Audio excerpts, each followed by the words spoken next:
আজকে আমরা আসছি খুলনা বিভাগের বাগেরহাটে ৬০ গম্বুজ মসজিদে। জানাবো ৬০ গম্বুজ মসজিদের ইতিহাস, দেখাবো ৬০ গম্বুজ মসজিদ এবং মসজিদের আশপাশে যে স্থাপনাগুলো এবং সুন্দর করে যে ফুলের গাছ সাজানো আছে সেগুলো। কথা বলতে বলতে আমরা মূল ফটকের ভিতরে প্রবেশ করেছি। এটি একটি দারুণ ঐতিহাসিক ইসলামিক বিষয়বস্তু ৬০ গম্বুজ মসজিদ। শুধু বাংলাদেশেই নয়, বরং দক্ষিণ এশিয়ার অন্যতম প্রাচীন ও ঐতিহাসিক মসজিদ, যা ইসলামী স্থাপত্যের এক অনন্য উদাহরণ। বাংলাদেশের দক্ষিণ পশ্চিম প্রান্তে সুন্দরবনের পাড়ে দাঁড়িয়ে আছে এক ঐতিহাসিক নিদর্শন, ইসলামী স্থাপত্যের অনন্য কৃতি ৬০ গম্বুজ মসজিদ। ৬০ গম্বুজ মসজিদ নির্মাণ করেন খলিফা খান জাহান আলী রহমতুল্লাহ আলাইহ। ১৫ শতকের সুলতান নাসিরউদ্দিন মোহাম্মদ শাসনামলে এটি মূলত খান জাহান আলীর জামা মসজিদ নামে পরিচিত ছিল। যদিও নাম ৬০ গম্বুজ, আসলে এতে রয়েছে ৭৭টি গম্বুজ ও ৬০টি স্তম্ভ, তাই এই নামকরণ ৬০ গম্বুজ মসজিদ। পুরো মসজিদটি তৈরি করা হয়েছে পাকা ইট দিয়ে। এর ছাদে রয়েছে ৭৭টি ছোট বড় গম্বুজ এবং ৪ কোণে ৪টি উঁচু মিনার। প্রতিটি গম্বুজের নিচে আলো ও বাতাস প্রবেশের পথ রাখা হয়েছে, যা ইসলামী স্থাপত্যের সৌন্দর্যকে আরও বাড়িয়ে দিয়েছে। ৬০ গম্বুজ মসজিদ শুধু ইতিহাস নয়, এটি আমাদের ঈমান, ঐতিহ্য ও সংস্কৃতির প্রতীক। প্রতিটি ইট যেন সাক্ষ্য দেয় ইসলাম কিভাবে এই বাংলার মাটিতে শান্তির বার্তা ছড়িয়ে দিয়েছে। আজও প্রতি শুক্রবার এখানে শত শত মানুষ নামাজ পড়তে আসে।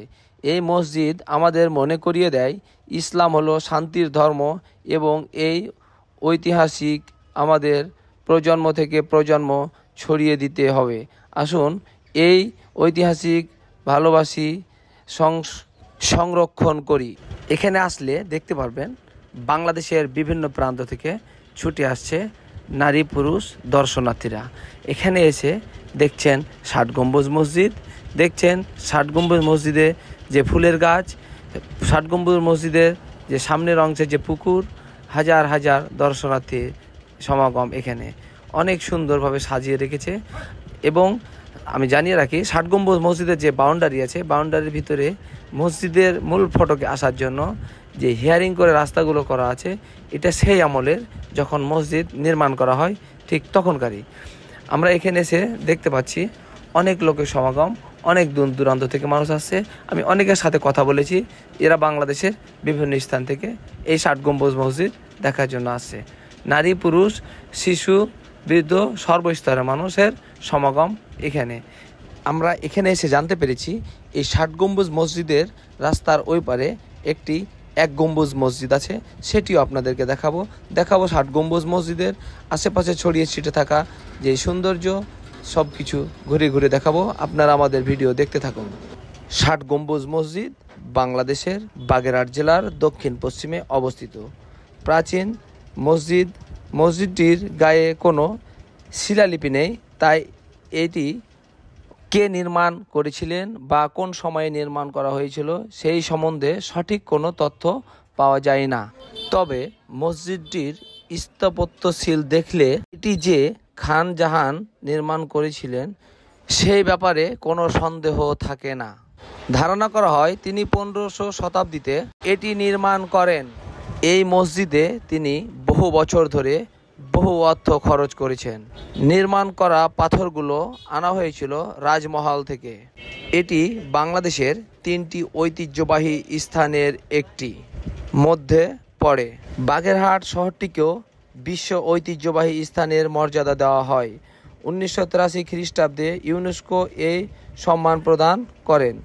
মসজিদটির উত্তর দক্ষিণ বাইরের দিকে প্রায় ১৬০ ফুট ও ভিতরের দিকে প্রায় ১৪৩ ফুট লম্বা এবং পূর্ব পশ্চিমে বাইরের দিক প্রায় ১০৪ ফুট ও ভিতরের প্রায় ৮৮ ফুট চওড়া। দেওয়ালও প্রায় ৮.৫ ফুট পুরু সুলতান নাসিরউদ্দিন মাহমুদ শাহের 1435 থেকে 49 আমলে খান আল আজম উলুগ খানজাহান বন্দরবনের কোল ঘেঁষে খলিফাবাদ রাজ্য গড়ে তোলেন। খানজাহান বৈঠক করার জন্য একটি দরবার হল গড়ে তোলেন, যা পরে 60 গম্বুজ মসজিদ হয়ে তুঘলুকি ও জৌনপুরি নির্মাণশীল। এতে সুস্পষ্ট মসজিদটির পূর্ব দেওয়ালে 11টি বিরাট আকারের লিখানযুক্ত দরজা আছে। মাঝের দরজাটি অন্যগুলোর চেয়ে বড়। উত্তর ও দক্ষিণ দেওয়ালে আছে 7টি করে। মসজিদের 4 কোণে 4টি মিনার আছে। এগুলো নকশা গোলাকার এবং এরা উপরের দিকে শুরু হয়ে গেছে। এদের কার্নিসের কাছে বলাইকার ব্যান্ড ও চূড়ায় গোলাকার গম্বুজ আছে। মিনারগুলো উচ্চতা ছাদের কার্নিসের চেয়ে বেশি। সামনের দুটি মিনারে যেন সিঁড়ি আছে এবং এখান থেকে আজান দেওয়ার ব্যবস্থা ছিল। এদের একটির নাম রওশন কোঠা, অপরটির নাম অন্ধকার কোঠা। মসজিদের ভেতরে 60টি স্তম্ভ বা পিলার আছে। এগুলো উত্তর থেকে দক্ষিণ 6 সারিতে অবস্থিত এবং প্রত্যেক সারিতে 10টি করে স্তম্ভ আছে। প্রতিটি স্তম্ভ পাথর কেটে বানানো। শুধু 5টি স্তম্ভ বাইরে থেকে ইট দিয়ে ঢেকে দেওয়া আছে। এই 60টি স্তম্ভ ও চারপাশের দেওয়ালের ওপর তৈরি করা হয়েছে গম্বুজ। মসজিদটির নাম 60 গম্বুজ। 60 গম্বুজ মসজিদ হলেও এখানে গম্বুজ মোটেও 60টি নয়। গম্বুজ 11টি সারিতে মোট 77টি। পূর্ব দেওয়ালের মাঝে দরজা ও পশ্চিম দেওয়ালের মেহরাবের মধ্যবর্তী সারিতে যে 7টি গম্বুজ, সেগুলো দেখতে অনেকটা বাংলাদেশের চৌচালা ঘরের চালের মতো। বাকি 77টি গম্বুজ আধা গোলাকার। মসজিদের ভিতরে পশ্চিম দেওয়ালে 10টি মেহরাব আছে। মাঝে মেহরাবটি আকারে বড় এবং কারুকার্যমণ্ডিত ও মেহরাবের দক্ষিণে 5টি ও উত্তরে 4টি মেহরাব আছে। শুধু মাঝের মেহরাবের ঠিক পরের জায়গাটিতে উত্তর পাশে যেখানে একটি মেহরাব থাকার কথা, সেখানে আছে একটি ছোট দরজা। কারো কারো মতে খান জাহান এই মসজিদটিকে নামাজের কাজ ছাড়াও দরবার ঘর হিসাবে ব্যবহার করতেন, আর এই দরজাটি ছিল দরবার ঘরের প্রবেশ পথ। আবার কেউ কেউ বলেন মসজিদটি মাদ্রাসা হিসাবেও ব্যবহৃত হতো। 60 গম্বুজ মসজিদের সামনে যে বিশাল আকৃতির দিঘি দেখছেন, এই দিঘিটির নাম তাহাখানা বা 60 গম্বুজ দিঘি নামেই পরিচিত। এটি খনন করেছেন খানজাহান আলী রাদিয়াল্লাহু। দিঘি 60 গম্বুজ মসজিদ নির্মাণ ও বাগেরহাটের প্রতিষ্ঠাতা ছিলেন। তিনি এই দিঘি খনন করেন এলাকার মানুষকে পানি যোগান দেওয়ার জন্য এবং ধর্মীয় ও সামাজিক কাজে ব্যবহার করার উদ্দেশ্যে। দিঘি তৎকালীন সময়ে নামাজের, উজু, পশু পাখি, পানি, কৃষিকাজ এবং নৌ যোগাযোগের কাজেও ব্যবহৃত হতো। এটি আকারে বেশ বড়, প্রায় কয়েক একর জায়গা জুড়ে বিস্তৃত। দিঘি আসলে দেখতে পারবেন প্রাচীন পাথরের ঘাট আছে, যেগুলো খানজাহান আলী সময়ে নির্মিত হয়েছে। এই দিঘিতে কুমির দেখা যায়, বিশেষত খানজাহান আলী দিঘির কুমির হিসাবে পরিচিত। স্থানীয়রা বিশ্বাস করেন এই কুমিরেরা খানজাহান আলীর অলৌকিক আশীর্বাদে এখানে রক্ষিত আছে। শরণার্থীরা এখানে আসলে কুমিরকে এখনও মাংস দেয়, আহার দেয়, একটি ধর্মীয় প্রথা হিসেবে। 8 গম্বুজ মসজিদ এবং এই দিঘি একসঙ্গে মিলে গড়ে তুলেছেন এক অনন্য ইসলামী ঐতিহ্যবাহী স্থান, ইউনেস্কো ওয়ার্ল্ড হেরিটেজ সাইট হিসেবেও স্বীকৃত। আমরা যে 60 গম্বুজ মসজিদ এবং খানজাহান দিঘি নিয়ে কথা বলছিলাম, আমরা যত সহজে, যত অল্প সময়ের মধ্যে এ বিষয়ে বিস্তারিত জানলাম, আসলে দিঘি খনন আর এই 60 গম্বুজ মসজিদ নির্মাণ করা ততটা সহজ ছিল না। এখানে কত মিস্ত্রি, কতজন কাজের লোক, কত দিন, কত বছর সময় লাগছে তা আপনি ভেবে দেখেছেন? সে সময়ে এত প্রযুক্তি ছিল না, সে সময়ে এত উন্নত মেশিন ছিল না, এত উন্নত ব্যবস্থা ছিল না, যোগাযোগ ব্যবস্থা ছিল না। এরপরেও এত বড় মসজিদ নির্মাণ করা খুব সহজ ছিল না এবং এত বড় দিঘি খনন করা এতটা সহজ না। আপনি কল্পনা করেছেন এই মসজিদ নির্মাণ হয়েছে 1500 শতাব্দীতে? আপনি ভেবে দেখেছেন এই পুকুরটা খনন করা হয়েছে 1500 শতাব্দীতে? সে সময়ের পৃথিবী আর আজকের পৃথিবী আপনি ভেবে দেখেছেন? এই যে এত বড় একটা প্রকল্প, এত বড় যে একটা মসজিদ নির্মাণ করেছে, সে সময় তো আপনার ভিকু মেশিন ছিল না।